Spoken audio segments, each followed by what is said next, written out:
हम आपसे थोड़े फासले पर हैं। हम इसे रीस्टोर करना चाहते हैं। ये जगह बहुत खास है, लेकिन अभी बर्बाद हालत में है। तो ये है असल जगह। यही वो बंगला है जिसकी रेस्टोरेशन करनी है।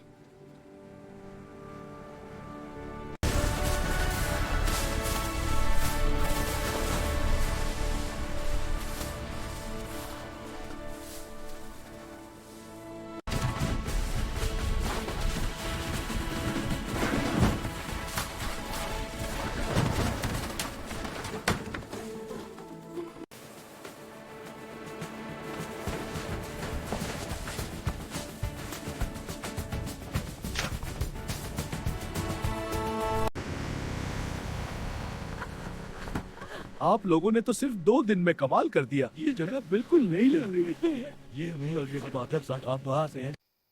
आप लोगों ने कमाल कर दिया। अगला प्रोजेक्ट जो है मैं आपको जल्दी देने वाला हूँ। वो असाइनमेंट आपको मुकम्मल करनी है और बहुत जल्दी।